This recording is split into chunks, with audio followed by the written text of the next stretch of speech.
Olá, estudantes da primeira série. Nesse vídeo vamos falar sobre a intérfase, sobre o núcleo celular interfásico, ou seja, uma parte antes, um momento antes da ocorrência da divisão celular efetivamente. Então ele tem várias etapas de um processo, né? Exclusivo em células eucarióticas, né? Esse processo vai acontecer no núcleo e preparando ele para uma divisão celular. O ciclo celular, de um modo geral, é o conjunto de todas as fases, né? Considerando divisão celular e também pré-divisão celular e pós-divisão celular, tá?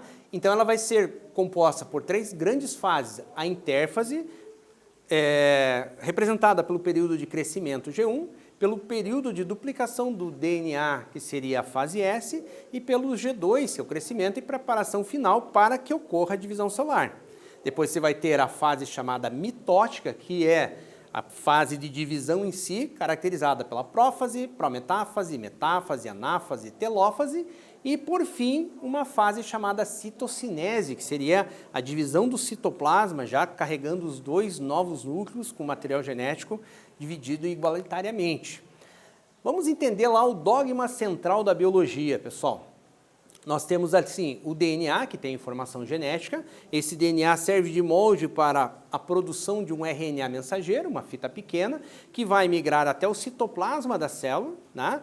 Vai encontrar os ribossomos, o RNA transportador e vai codificar uma proteína com base na mensagem produzida a partir daqui. Esse é o chamado, então, dogma central da biologia. Fase da intérfase, né? Ela vem do latim meio. Ela ocorre antes da divisão celular e, por isso, é o espaço de tempo em que a célula não está se dividindo, porém, ela não está parada, ela está gerando algum tipo de atividade. Muito bem, ela é o maior estágio desse ciclo: surgimento da célula, preparação para a divisão, depois a divisão em si.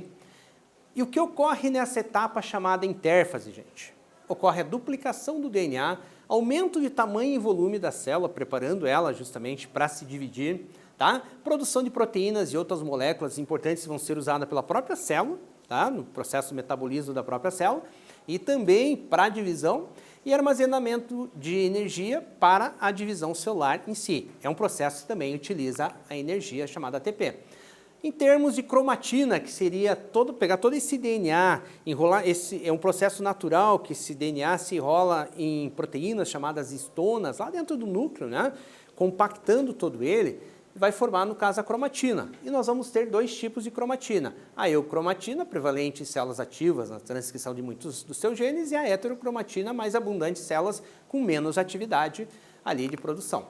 Fase G1, né, a fase ali que antecede, né, duplica o DNA, aumenta e tudo mais, né?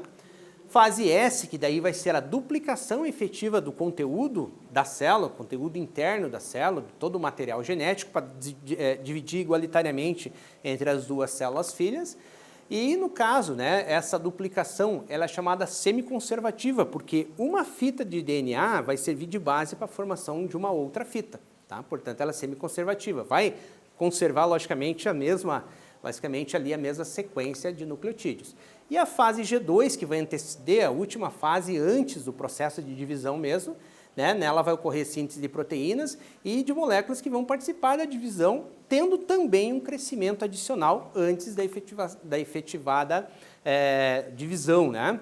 Mas entre a fase G1 e G2 existem tipo um controle de qualidade da célula chamado de pontos de checagem. Muito bem. Então, nesse vídeo nós falamos sobre núcleo celular interfásico. Espero que vocês tenham gostado e até breve.